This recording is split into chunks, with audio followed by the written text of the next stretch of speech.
Good evening, BYP. Good evening, also good afternoon. Good afternoon, BYP.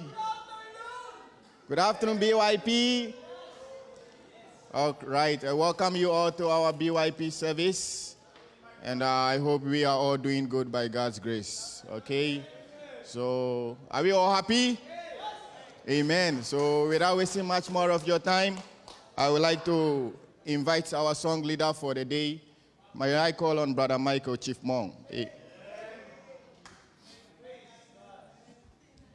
All right, good afternoon, everyone. Please all stand. Let's sing the first song, the banner of the cross. Okay, we'll sing 2 verses. Okay.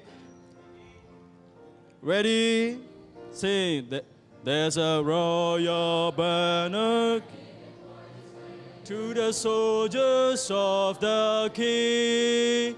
As the ensign fair we lift, while the sun as we sing, marching on, for Christ count everything but loss. Cry him King, Troy and sing, neath the banner of the cross. And verse, though the foe may rage and gather as the floor, let the standard be displayed, and beneath if soldiers are, for the true be not dismayed, marching on, for Christ count everything but loss, and to crown He King, Troy and sing, neath the banner of the cross. Okay, this time I request to call my friend David Lopez to come and pray for opening prayer. Thank you, my friend. Let's pray. Heavenly Father, we thank you for this day you've given to us. Thank you, Lord, for your unending love, grace, and mercy that given to us throughout the day. Thank you, Lord, that we have the opportunity that we can come here to your house of worship to worship you in spirit and truth. We pray for our BYP service. We pray for the team who will be leading. We give them the wisdom, knowledge, and strength, even as they handle this service, Lord. We pray for our preacher for this evening, and give him as well the likewise the wisdom and knowledge as he shares the word for this evening, rather, Lord. And may your name be lifted up and magnified in this place. In Jesus' name, amen. Amen. Let's sing the last song, the old rugged cross. Okay, ready, sing. On a hill far away stood an old rugged cross, the evidence of redemption. And I love that old cross, where the dear risen was for our world.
Thank you very much, Brother Michael, for the wonderful singing. Amen. You can all be seated, Paul. So without wasting much more of your time, we proceed to the next on our program list. So I would like to call on Brother Kinas, Brother Kinas to give the announcement, Paul. Okay, good afternoon po everyone. So, for our announcement this afternoon, do pray for our pastor as he speak. Kanina, I don't know. Kanina yun, di ba? Kanina. Thank you, David, thank you. So, we speak kanina for there in Singapore.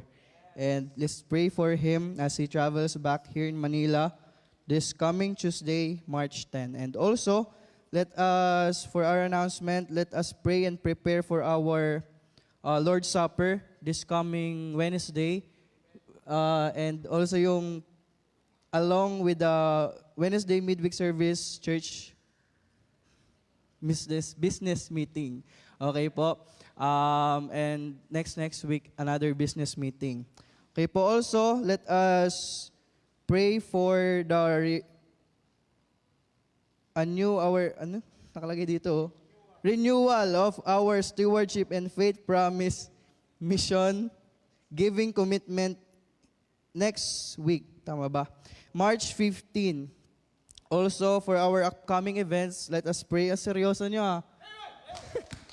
Okay, let us pray for our annual church business. Ay, nasabi ko na pala yan. Sorry, nasabi ko na pala. Tapos, nasabi ko na pala. Also, another additional announcement, let us pray for our church-wide soul winning coming April 5. Are you excited? Ako, sobra excited na ako. I can't wait for April 5. Also, Youth Conquest, May 1. Sino dito yung mga basketball player? Si David, grabe. Okay, sample daw. David, isang shoot nga, isang shoot. Shoot! Okay, let us also pray for our Youth Quest, June 1 to June 3. And Kuya Brent is looking for the presenters. David? David also? The best. Okay po. Also, praying for the task forces po. For the accommodation task force, please communicate with Sir Dave. And for the presentation, Sir Brent. Sir Brent. For the registration, Sir Saib. Tama ba? Or Sir Jeremiah? Sino pa? Kuya Doms. For food task. Ba't nandiyan ka, Kyle? Sorry. For the food task force, let us communicate to Sir Doms. Where's Sir Doms? Wala, nalungkot ako. Ano pa po yung announcement natin? Also, for our last announcement, let us pray for those who will be taking their comprehensive exam as well. Hindi ko na sasabihin. And I think that would be all. Sir, Missionary Padmore. Okay, thank you very much for the announcement. I do believe it's clear, okay? And we all understand it very clearly. So you pray for the compre takers, okay? Those taking their compre, you please pray for them. Okay, okay, sir. Thank you. So we move to the next. We would like to welcome our visitors and our birthday celebrant. So if you are a visitor, I would like to ask you to please stand up if you are a visitor. Any visitor? Voila. Oh, we have one visitor. Any other visitor from it? We have Dalawa. 2 visitors. Yeah, po. Any other visitor? Okay, if there are no visitors, then I think we move to the birthday celebrants. Ate Alip and Ate Raquel. So far we have 2 birthday celebrants, more than 2. Sukum is not here. And also John Fontillo. Maybe Sokum's one will be online for you. And Kuya E.R. Santos. If you are all here, can you please come forward, the birthday celebrant? Brother John Fontillo, Kuya ER, and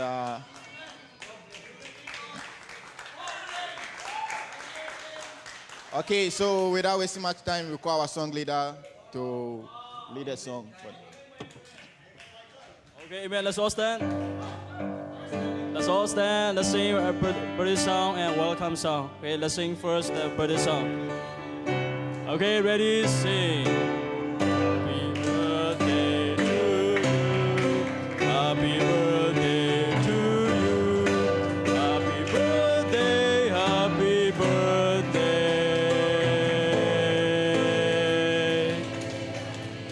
Happy birthday to you. Welcome. Welcome. Welcome all of you.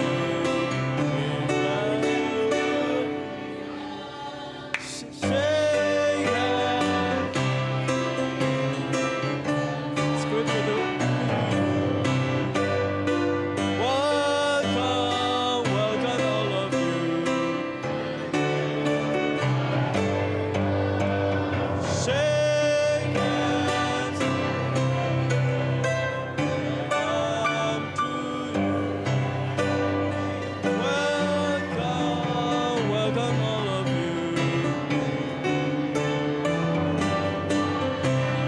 Shake hands. Welcome to you. Welcome, welcome all of you. Shake hands.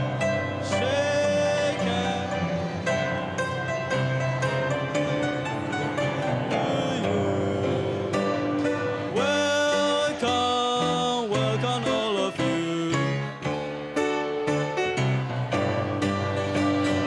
Shake hands.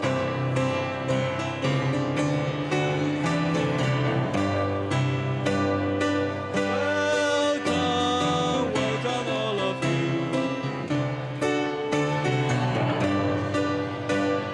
Shake hands.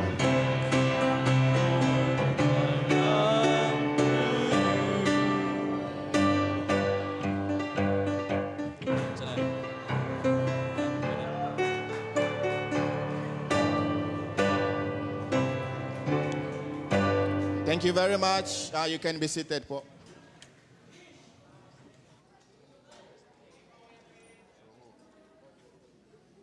Okay.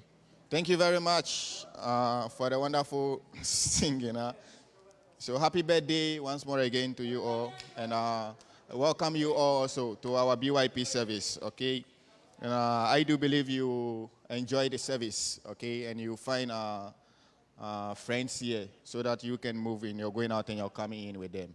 Okay, if you have a believers as your friends, that is the most important thing. Okay, so we'll move to the next on our list, which is the people who will be giving their testimony.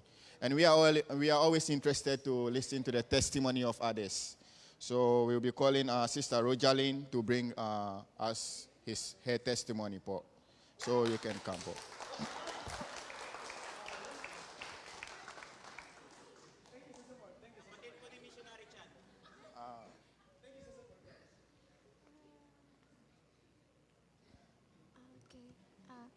Good afternoon, everyone. Kinakabahan eh. Okay, my name is Rojalyn Lacson. I'm thankful for this chance to share my testimony. Before I was not saved, I often made wrong choices. I was selfish, impatient, and sometimes disrespectful to other people. And also, I did not understand God's love for me and His plan for my life. But when someone shared the message of salvation, I realized that God loves me and Jesus died for my sin. And at the moment, I accepted Him as my personal Savior. And God has been teaching me to be kind and humble to other people, even though they're not good at me. And also, I realized that being here in this school in LD is not my own plan. My first plan is I want to study in my province in Bago City in Negros Occidental. But it is part of God's will. That's why I'm here. And I am thankful for His grace. And I pray that I can continue to grow closer to Him and live a life that honors Him. Thank you po.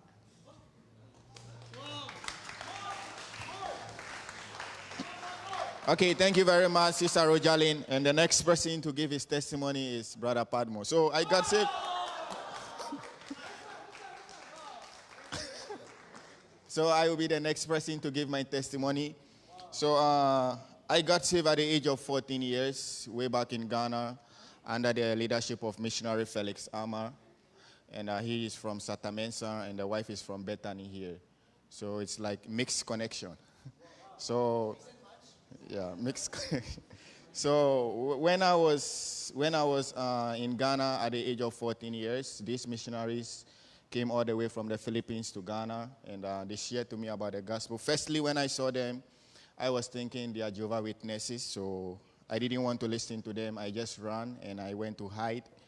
And later on, they kept coming. They never gave up on me. They kept coming to look for me. And by God's grace, I don't know what happened. I was able to sit down and to listen to them. And they shared to me about the salvation of Christ.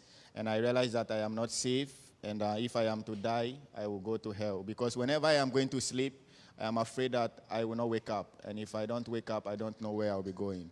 So when they shared the gospel to me, immediately I responded to that, and I accepted the Lord as my personal Savior at the age of 14 years. So right after that, I was invited to the church, and I attended the church. And they were able to capture me with soft drink and biscuit. That was what they used to got me. And that is why it's always good to give something to the kids, because you don't know how you can get the attention of them. So I started going to the services with them, and I started understanding the Bible clearly when I was very close to them. Actually, I'm from a Christian home, but Catholic. No, not Catholic, charismatic. I am from a Christian home, but it's full of charisma. You know, Ghana is full of charisma, and when I met these Baptist missionaries, I understood the Word of God very well, and I started to go to church there, and I got baptized there.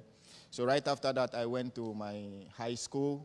So when I was in the high school, I backslided. But you know, salvation is always once if you are truly saved. My salvation was not taken out, but I was backslided.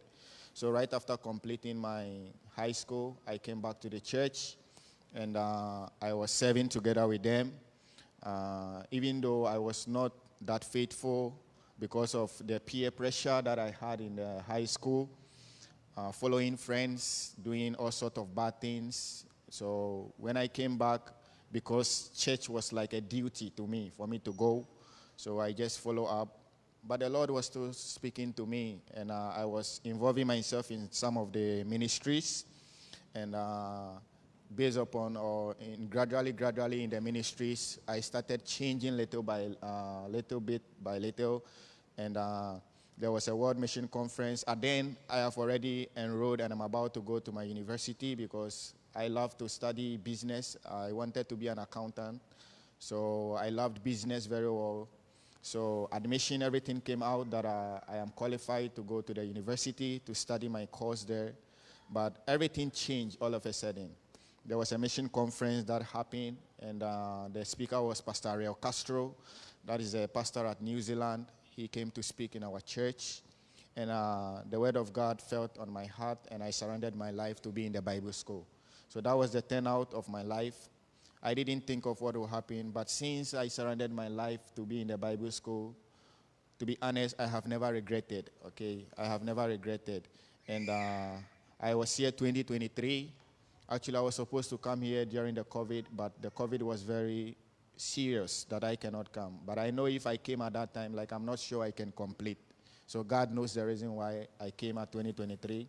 So I enrolled in the Bible college, and I studied. It was not easy. It was difficult. in terms of cultural differences, like the language, the food. But you know, God is the one who called us, so He's the one who enabled us to be able to accomplish. So God enabled me all the way from first year. I was having a struggle with my subject, like Doc Biton, very difficult. But in all, God allowed me to go through, and I passed once and for all. And also second year, and by God's grace, I'm in third year now. And I would say all glory be to God, because it's not easy. But if God have allowed me to be able to get to this stage, I can say all glory be to God. And I am still praying that right after my studies, the plans that God have for me will come to pass. So this is how my life routine was when I was in Ghana and when I came here in the Philippines. So this is a little bit testimony about myself. And I do believe you all understood it very clearly. Thank you very much, and God bless. So,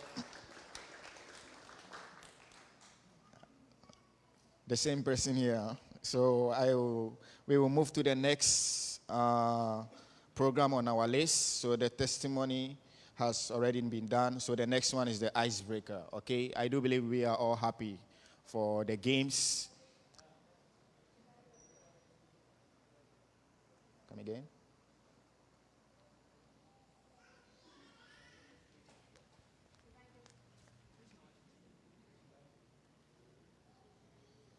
Okay, so we move to the divided section.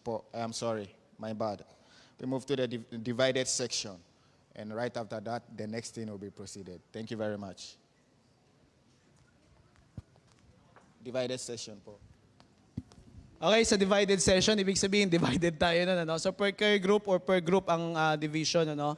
So your leader will choose which place among around here at the auditorium. It might be here or it might be there, but not on 12th floor, around here lang. So we will be giving you 20 minutes to discuss the lesson instead of having a presentation, since you know that it should be presentation and then divided session, presentation, divided session. So since last time there's a presentation, so we will be having our divided session.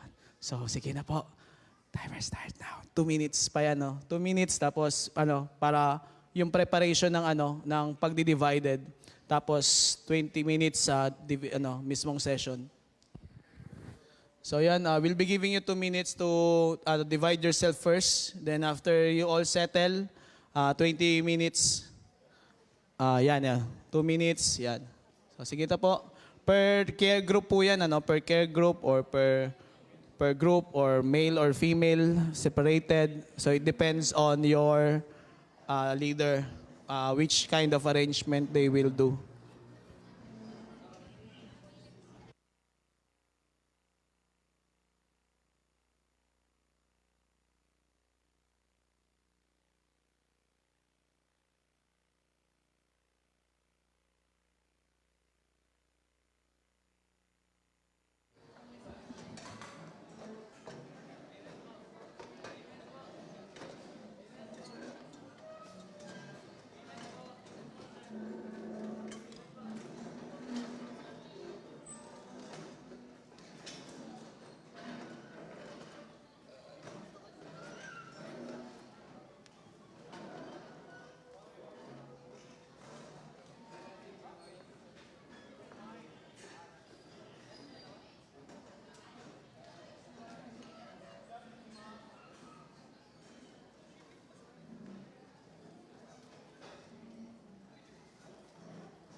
Um, labas na kayo dyan sa confession room.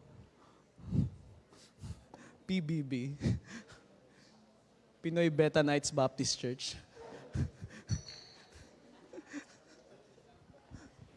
So yun na, time is up na po. So as we wait for others to be done, for those who are done already, you may arrange your chairs and we will wait for others to finish as well. Thank you so much.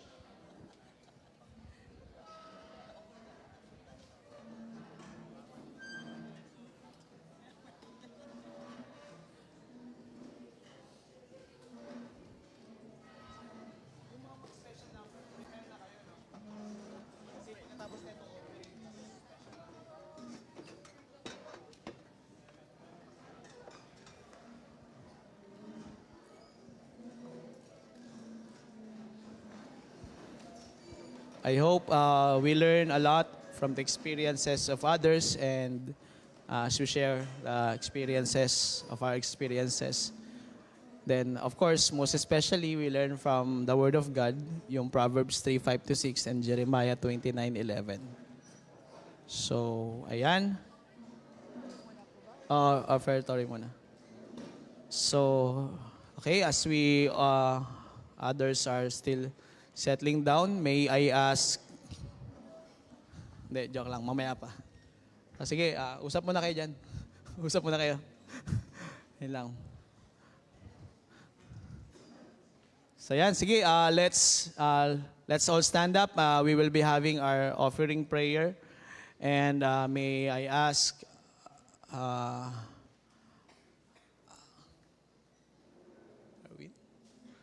Darwin? Hindi. Tinuturo niyo, Darwin. Brother Jeremiah to lead us in offering prayer. Okay, let's pray. Dear Heavenly Father, we praise and thank you, Lord God, once again for this time that you have given to us to worship you in spirit and in truth, even as a young people, oh Lord. And Lord, thank you for the tatapos na divided session, Lord. I hope and pray that we have learned and be encouraged through the testimony of others, Lord. And Lord, even thank you, Lord, for this privilege that we could give unto you, even through in this ministry, O Lord. And Lord, I pray that may you bless the gift and the giver. In Jesus' name we pray. Amen.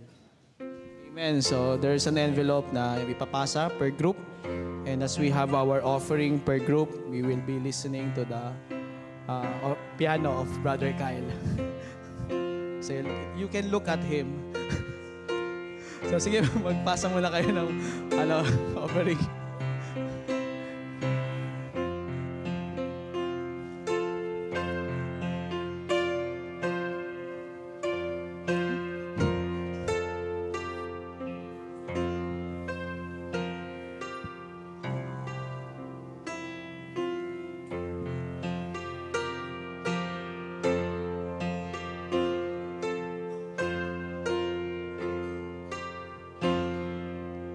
Thank you, Brother Kyle. And so we will be rendering a special number. Some of our group mates po. So you may now proceed here.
right, thank you very much for the wonderful singing. I hope we are all blessed.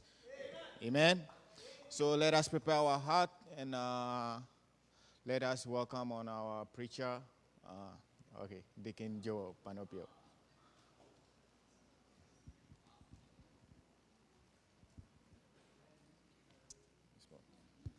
Brother Padmore thought I'm not here. Because if I'm not here, he will be the one to preach. Okay, let's all stand up. Let's open our Bibles to the book of Proverbs, chapter 3, verse 5 to 6.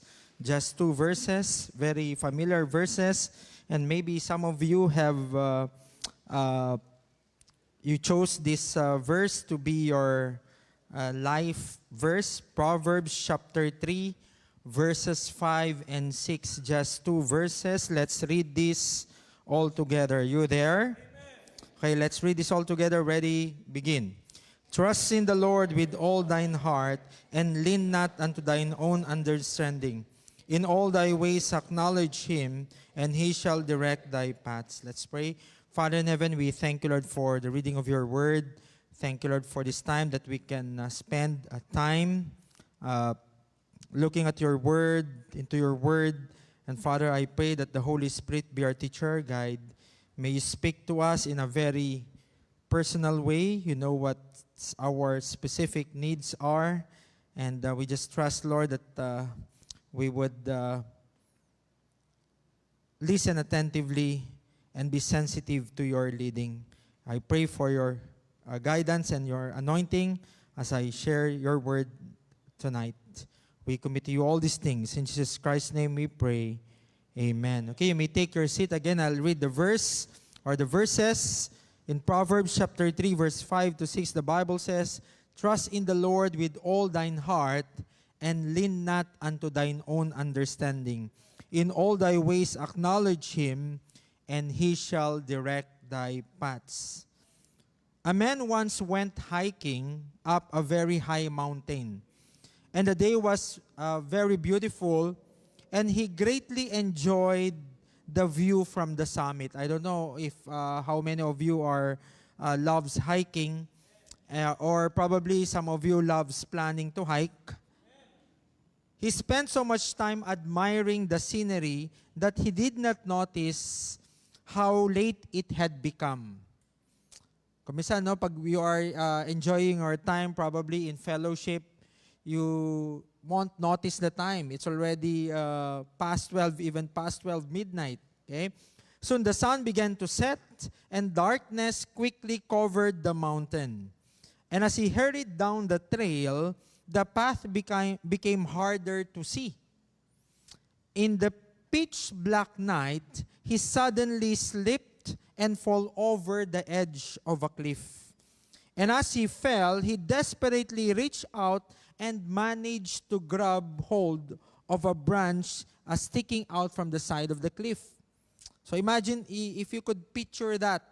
And in that process, of course, he had some bruises in his arms and even his faces. There he was, hanging in the darkness, suspended between life and death. The night was so dark that he could not see the ground below him. Terrified and exhausted, he cried out to the Lord, Lord, if I have found favor in thy sight, please send someone to rescue me. For a moment, there was silence. He was waiting for an answer, but there was no answer. Then he heard a voice speak clearly, let go of the branch. Let go of the branch. The man was shocked. He thought to himself, this branch is the only thing that keeps me from certain death. Surely letting go would mean falling into the darkness below. So he cried again to the Lord, Lord, please send someone to rescue me. Again, the same voice answered, let go of the branch. But the man refused with all his strength. He clung tightly to the branch, waiting for someone to come and save him. All night long, he held on. When dawn finally broke and the light spread across the mountains, the man looked down, and to his amazement, he discovered that his feet were only 1 foot above the ground. If he had simply trusted the voice and let go, he would have been safe. And he would not have experienced that pain and agony holding on to that branch for a number of hours. Our text tells us to trust in the Lord with all our heart. Trust in the Lord with all thine heart, and lean not unto thine own understanding. In all thy ways acknowledge him, and he shall direct thy paths. Trust that is not complete becomes doubt. Trust that is not complete becomes doubt. If we have complete trust in the Lord, we will acknowledge him in all our ways and not just some. Our lesson series is about facing life's challenges. And our topic tonight is about trusting God. Trusting him in the details of life. The word trust, according to Merriam-Webster, it means it is an assured reliance on the character, ability, strength, or truth of someone or something. It also means one in which confidence is placed. Trusting is without question the most important ingredient to any relationship.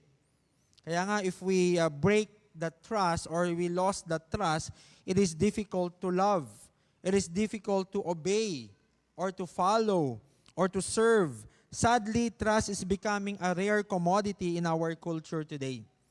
Especially with the advent of social media, ang daming trash, hindi trust, ang daming trash that we can see in social media. And sometimes we just let those trash come into our minds. So often, trust has been broken in our government. Diba? That to the point that even believers would rant on social media, would argue on social media.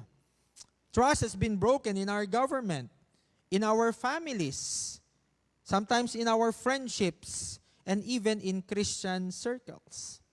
All of this experience of mistrust can lead us to question the trustworthiness of God. So most often than not, when we hear the word trust and trusting God, we associate trust with how we have experienced it. Yun yung initial natin, no? Just like, for example, we try to interpret trusting God the way we probably trust other people, or the way other people trusted us, or based on our experience. That's our initial definition of trust, even on trusting God. Our salvation is always by grace through faith in the Lord Jesus Christ and in his finished work. But living faith is necessary in the Christian life.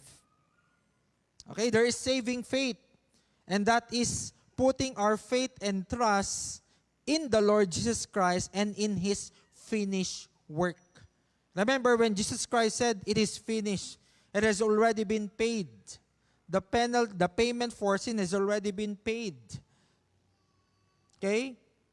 We are already cleared of our debt. Christ has already paid it in full. But living faith is necessary in the Christian life. Hindi lamang sa kaligtasan, but sa paglakad natin bilang mga mananampalataya. That's why in 2 Corinthians chapter 5, verse number 7, the Bible says, "For we walk by faith and not by sight." We walk by faith and not by sight. Each take we take after salvation grows our trust as we experience reliability of God in our lives.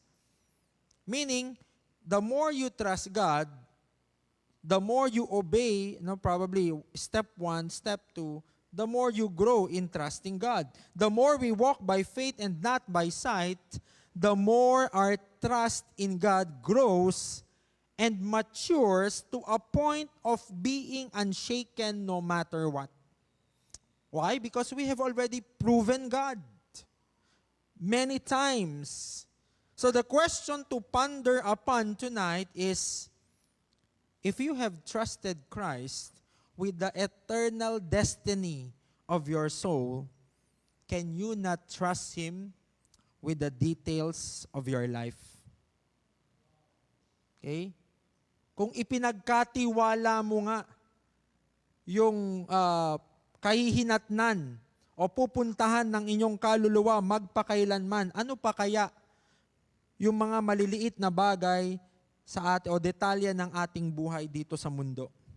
And we will be looking at 4 points. Sabi ko 2, no? 4 points that will help us increase our trust in God, increase our faith. Number 1, seek God in His Word. Seek God in His Word. Of course, the story is just a story. It's not a true story.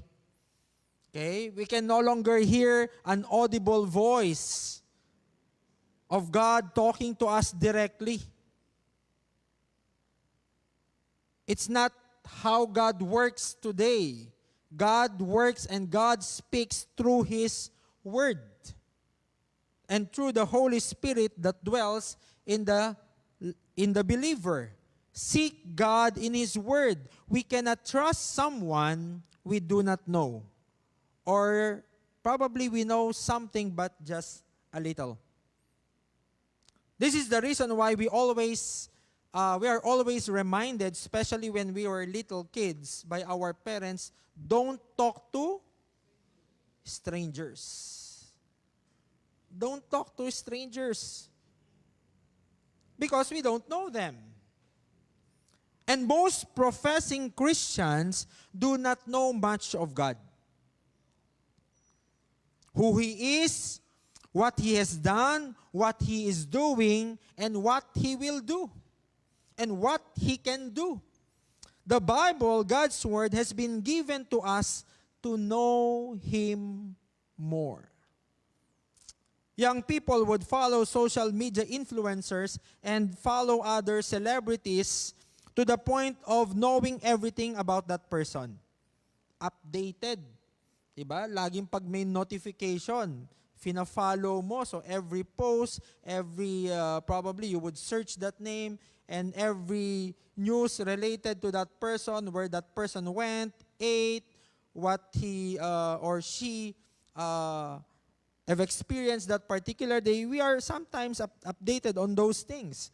Our generation is obsessed with these celebrities, and that includes Christian young people. But the question is, are we obsessed in knowing God? Faith in God really begins with faith in His Word.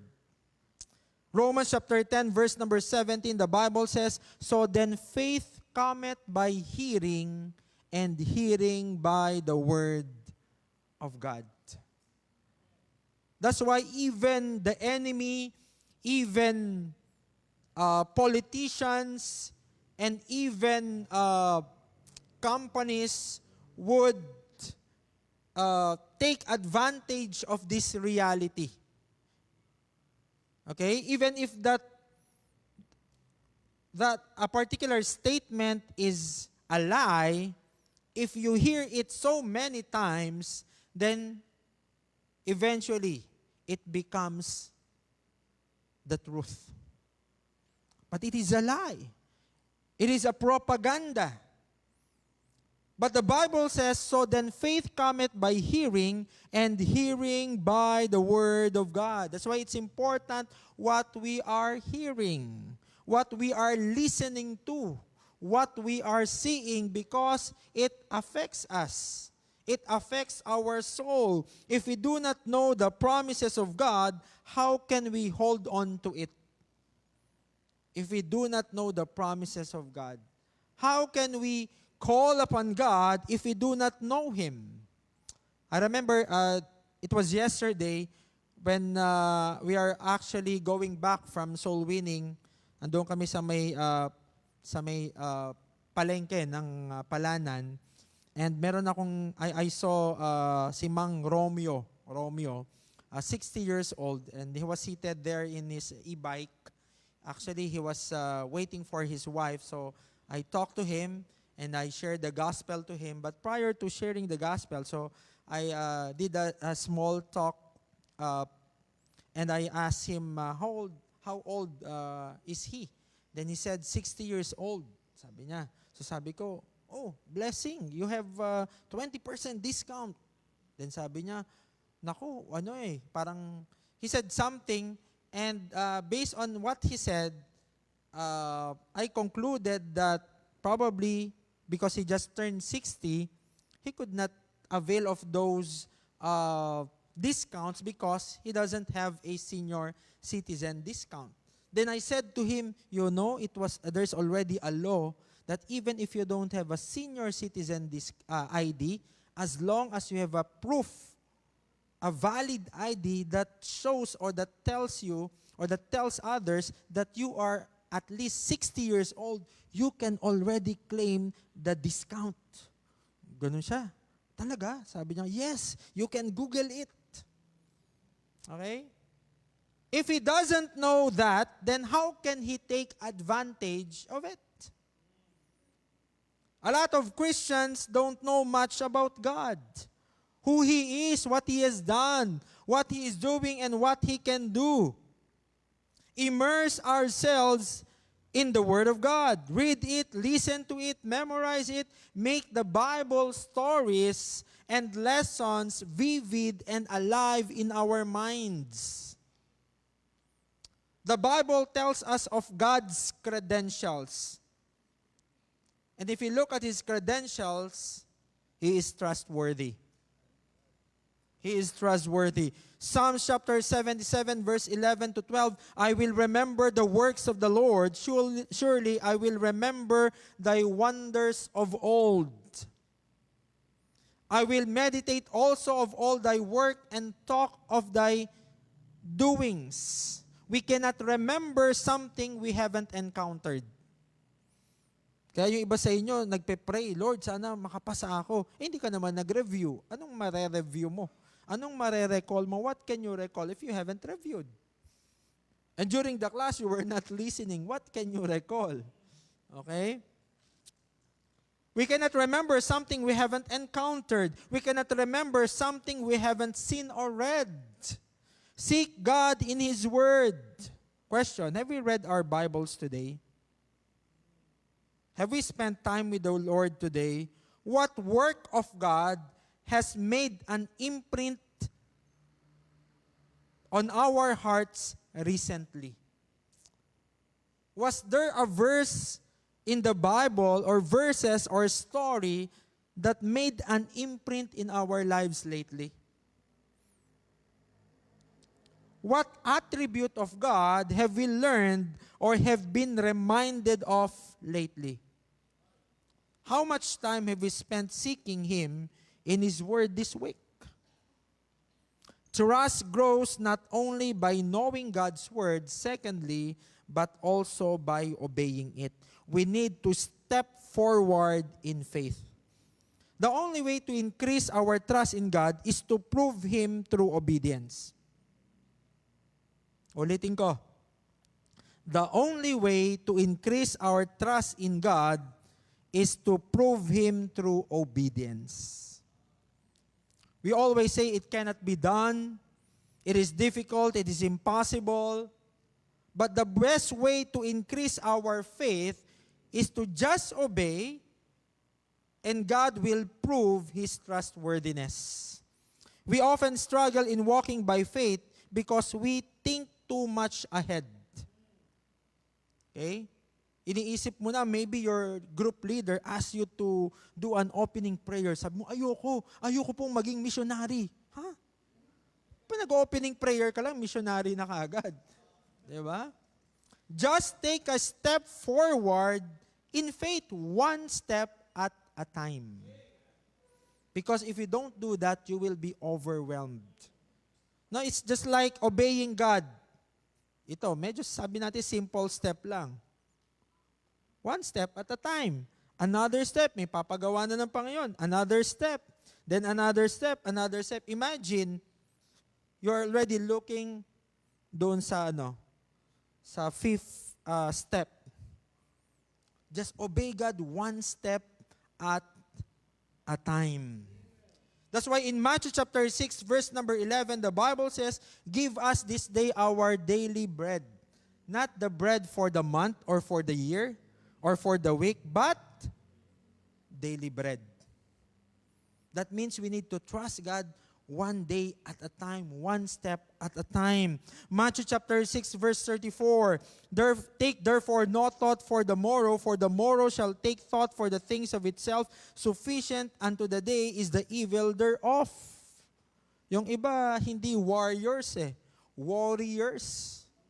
Okay, masyado na, nasa pa lang, no? Nasa first year pa lang, prelim pa lang, iniisip na yung graduation. Imagine, first semester, first year, iniisip mo na yung board exam. Makakapasa kaya ako sa board exam? Ipasa mo muna yung first sem mo. Diba? Follow God one step at a time. Maybe most of you know Alex Ayala, diba? On August 25, 2025, Alex Ayala made a history by winning her first Grand Slam match in the first round of the US Open, defeating a higher seeded opponent. That means, mas mataas yung ranking. In short, in layman's terms, sabi na lang natin, mas magaling. At least at that time. Of the US Open, the first round of the US Open, defeating higher seeded opponent in the name of Clara Towson or Towson. World number 14 at the time. I think Ayala maybe was at around 40 plus or 48 maybe during the time. And the match was extremely intense. Ayala won the first set 6-3. Sino dito yung nakakapanood ng tennis? Wala? Ako lang pala. Si Malakay lang yata, no? Si Malakay lang yata. Towson came back. So, dapat kasi at least you will win 2 sets pag sa women. Pag sa men, at least 3 sets ang mapapanalo mo. So, Ayala won the first set 6-3. And the opponent, Towson, came back and won the second set 6-2. In the third set, so tabla na sila. Deciding game na yung or set yung third set. In the third set, things look almost hopeless for Ayala. She was trailing 1-5. Okay, 1-5. Isa na lang na break point. Tama, no? Break point. Panalo na yung kalaban kasi 6 na siya. Okay? And imagine how difficult it is to catch up in tennis when a player is down 1-5, the match is almost over. Okay? Parang impossible na yon. Many people thought she would lose, but Ayala refused to give up. Point by point. Point by point, she fought back. Game by game, she closed the gap. She won 5 straight games, forced a tie break, and after a long battle in the yung seventh na break match, a break point, 7th, after a long battle, she won the match 13-11 in the tie break. This victory was historic because she became the first Filipino to win a singles match in the main draw of a Grand Slam tournament in the Open era. We win the life of faith step by step. Every step of obedience leads to victory. And that victory puts us into a position for greater faith and obedience ahead. It's quite difficult to make, sabi na nating 3 steps, no? Kaya naman siguro. Pero it's easier when you do it one step at a time.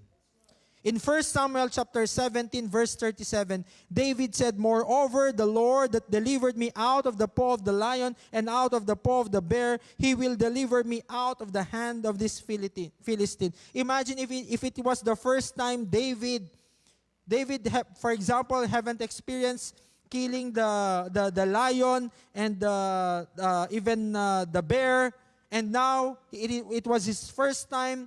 And his first time to fight someone, and he was fighting Goliath. Maybe David would have run. But because David have experienced victory in the past, yes, it was a lion, it was a bear, then he had that confidence. By the grace of God, I can defeat this enemy. Past faithfulness is the foundation of present trust. Imagine if you haven't taken that first step, you will always be in this ground.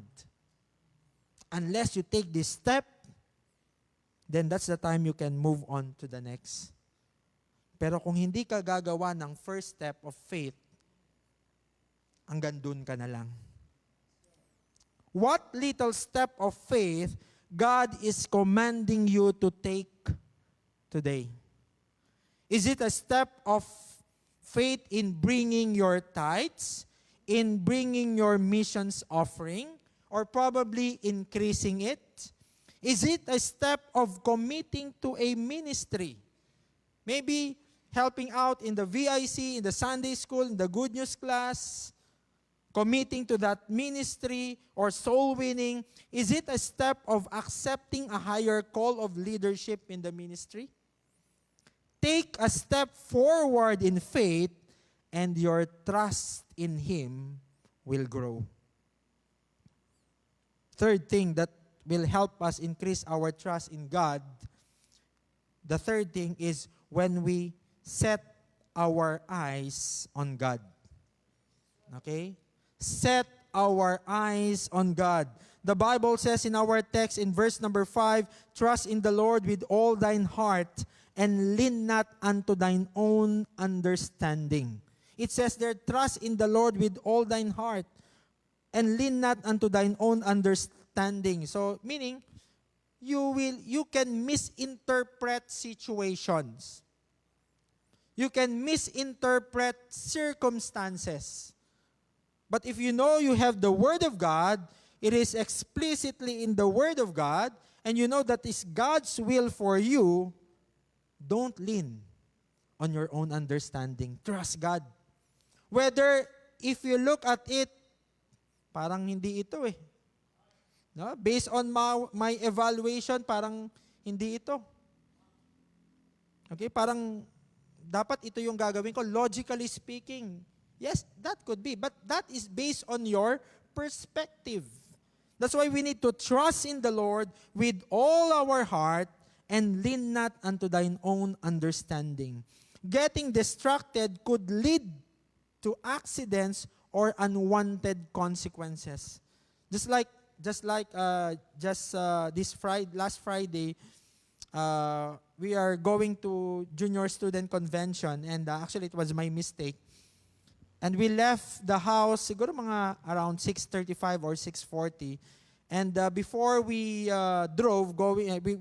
drive going there, dumaan muna kami sa McDo kasi sabi nila nag-request sila ng something na breakfast. So punta kami. So I ordered also coffee.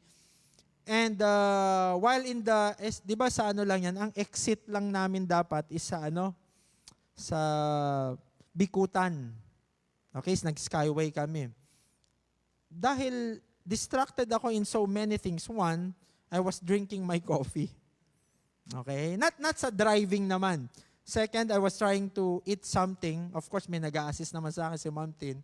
And we were also having a good chat. Wala lang good chat. No? So parang ang feel ko, parang bakasyon ako. Kasi usually pagbabakasyon kayo, long drive, ganyan. Na-miss namin yung exit. Na-miss namin yung first exit. Na-miss namin yung second na next exit. Pero I think it's better na na-miss yung second exit because I think it's a lot better. No? So pinapunta kami sa sa ano na kami? Sa MCX na kami, pina-U-turn kami. Kasi pag bumaba kang Alabang, traffic din doon. Ikot kami, ang mahal pa man din ng gas ngayon, no? Kaya finultang ko na ulit. So, ganun. So, instead of arriving there probably 7:30, we arrive 8:05. Thank you pa rin, no? Sa grace ng Panginoon. Okay? And probably I was telling the kids, okay, because they were hey, this is our first JSC. Ganyan sila. Sabi, imagine na lang, no? Maybe this is God's way of protecting us. We don't know if we were on time. We could have met. There could be an accident there. So just trust the Lord. I told them. And anyway, we arrived and it was just starting, so it's okay. But sometimes getting distracted could cause unwanted consequences. That's why we need to set our eyes, to focus, spiritually speaking, to set our eyes on God. Because there is a lot of distraction in this world. And I'm praying for a particular message for our youth quest. Hindi ko muna isasabihin, no? Pero it is the same spiritually speaking. If we set our eyes off God, we will be like Peter, who started very well in walking on the water, but eventually sank or sinks when his eyes were removed from Christ and was focused on the boisterous wind. Matthew chapter 14, verse 29 to 30, the Bible says, and he said, come, and when Peter came down out of the ship, he walked on the water to go to Jesus. But when he saw the wind boisterous, he was afraid, and beginning to sink, he cried, saying, Lord, save me. And sometimes God has already impressed to us His particular will to us. And we made a decision, we made a commitment, but since when we look around, we get distracted. Lord, baka hindi naman pala. Bawiin ko na lang, Lord. Lord, baka feeling ko hindi naman talaga ako para dyan eh. It could be a course, it could be you're studying here in Bible college, or it could be a career path, or whatever that is. Sometimes we get distracted. We need to set our eyes on God. Setting our eyes away from God could cause delay, it could cause despair, it could cause destruction. That's why we ought to look unto Jesus. In Hebrews chapter 12, verses 1 and 2, wherefore, seeing we also are compassed about with so great a cloud of witnesses, let us lay aside every weight and the sin which doth so easily beset us, and let us run with patience the race that is set before us. There is a race that we must run, and we need to be focused on running that race, the race of our faith, looking unto Jesus, the author and finisher of our faith, who for the joy that was set before him endured the cross, despising the shame, and is set down at the right hand of the throne of God. A distracted eye leads to a derailed life. A distracted eye leads to a derailed life. Imagine, sometimes you waste time because you get delayed. Sometimes you will experience unnecessary pain. Kasi you were not focused, you stripped, you fell.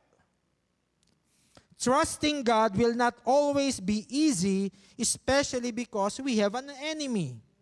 Satan. We have the world that tries to distract us. We have the flesh that battles with our new nature in Christ.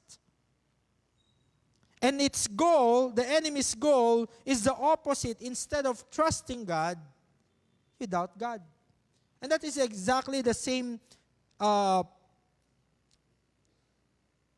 tool used by Satan at the Garden of Eden. Yeah, had God said.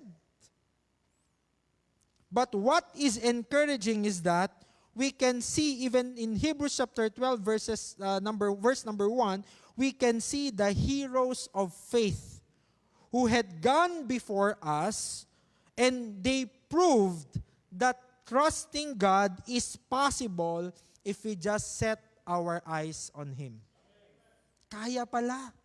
We have this, sabi nga dito sa verse na to, we are compassed about with so great a cloud of witnesses, and these are the heroes of faith that we can see in Hebrews chapter 11. They have gone before us. It is possible. It can be done. We just need to focus our eyes, set our eyes on God. Just like how the Lord Jesus Christ set His eyes on the cross for our salvation. Isaiah chapter 26 verse number 3, we're almost done. Thou wilt keep him in perfect peace, whose mind is stayed on thee, because he trusteth in thee. Sabi dyan, thou wilt keep him in perfect peace. Peace is not about the absence of unnecessary condition. Peace is not about the absence of, sabi nating, danger or trouble. Peace is when we are focused on God. Are there things that bother you in your Christian life? Were our eyes set upon? We need to set our eyes on God. Maybe we are distracted with a lot of things. We're trying to do a lot of things. Running the race of faith distracted can cause us to fall. And that leads us to our final point. Final point, number 4, is stand up. Stand up when you fall. Stand up when you fall. No one has a perfect score on the test of trust. Wala. Sometimes, even without thinking, we lean on our own understanding of a situation rather than trusting God. But even though when we fail and we fall, just stay in the course of faith even when that happens. Magpatuloy lang tayo. By the way, God can use these experiences, these failures, as building blocks for a greater and more intentional trust in the future. Okay, kahit yung failure natin, God can use that. We don't only trust God when we are experiencing victories. Much more we trust God when we are experiencing failures. Proverbs chapter 24, verse number 16, the Bible says, "For a just man falleth 7 times, and riseth up again. But the wicked shall fall into mischief. For a just man falleth 7 times, and riseth up again. But the wicked shall fall into mischief." Yung famous quote nga, quitters never win, and winners never quit. Patuloy lang. No? Tuloy lang tayo. Pag bumagsak tayo, tayo tayo. The Bible is full of great men who failed.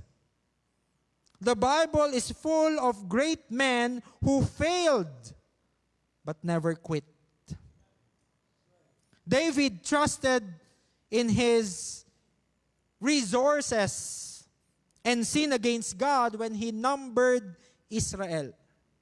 Abraham took matters into his own hand when the promised son was delayed. Peter denied the Lord Jesus Christ 3 times. But while they failed in trusting God, they persevered and stood up again.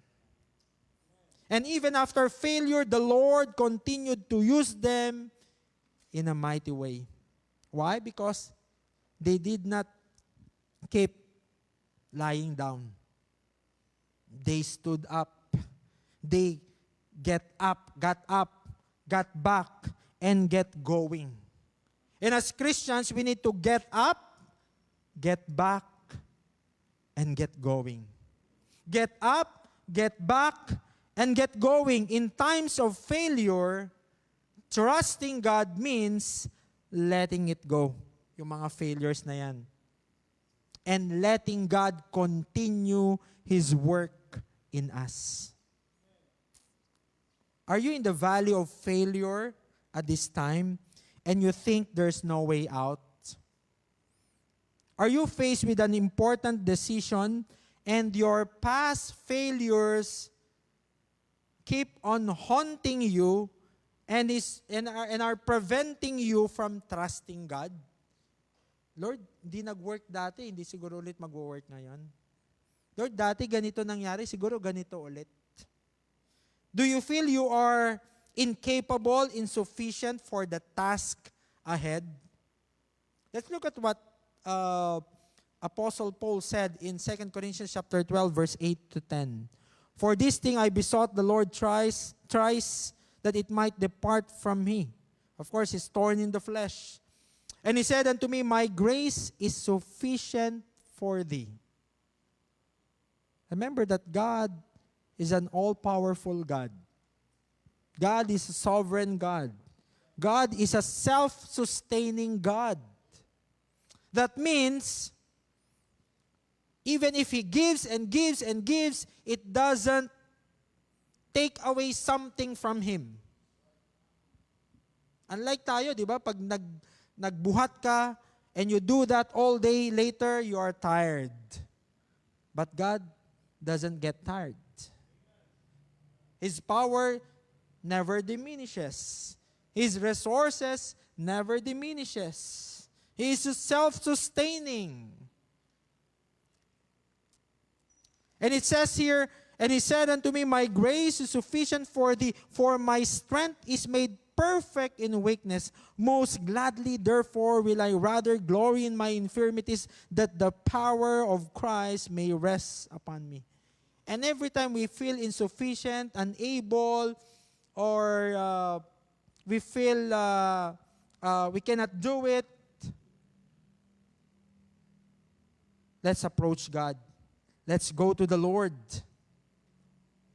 Let's rest upon Him. Verse number 10, therefore I take pleasure in infirmities, in reproaches, in necessities, in persecutions, in distresses, for Christ's sake, for when I am weak, then am I strong. Alam niyo yung mga great miracles of the Lord Jesus Christ, or the miracles of the Lord Jesus Christ, ang foundation niyan is there is that condition for miracle. Kasi kung walang condition for miracle, how will God perform a miracle? So yung mga failures, yung mga weaknesses natin, and even insufficiencies natin are platform, are launching pad for God's miracle in our lives. But we need to stand up when we fall. We need to set our eyes on the Lord. Let not past failure and insufficiency define us, but let God's grace drives us forward. In conclusion, trusting Jesus as our Savior, as our only Savior, will define our eternal destiny. But growing in trust with God will define the journey of our walk here on earth. Our salvation is just the starting point of God's great plan for us. It's just the starting point. Let the beauty of our salvation unfold by growing our trust in Him. Kung sa nag-uumpisa ka pa lang, tumigil ka na, keep on trusting God. Seek God in His Word. Step forward in faith. Set your eyes on God. Stand up when you fall. Again, the question that I posed earlier, if you trusted Christ with the eternal destiny of your soul, can you not trust Him in the details of your life? Can you not trust Him in the details of your life? Let's go to the Lord in prayer. Father in heaven, we thank you, Lord, for your word tonight. Thank you, Lord, for this simple message. Help us, Lord, to grow our trust in you by seeking you through your word, by stepping forward in faith one step at a time, by setting our eyes on you, not off you, but setting our eyes on you, by standing up when the time comes that we fall. Father, help us, Lord, to really recognize that if we have trusted you with the eternal destiny of our soul, can we not trust you with the details of our lives? Help us, Lord, to keep on trusting in you and growing our trust in you. Maybe the one to undertake for these young people, for every one of us, and maybe there's someone in our midst tonight who is not yet sure of heaven. I pray that the soul would put his trust only in the Lord Jesus Christ and no one else. Because Christ already paid the penalty of our sins at the cross. It's already complete. It is already finished. There's nothing more to add to it. We just need to accept it and believe that only Jesus Christ is a Savior and accept Him as in our lives, in our hearts, as our Lord and personal Savior. May you continue to speak to us, Lord, even tonight. Thank you, Lord, for your word. We pray, Lord, that we were able to give glory and honor to your name. All these things we ask in Jesus Christ's name we pray. Amen. Thank you and good night.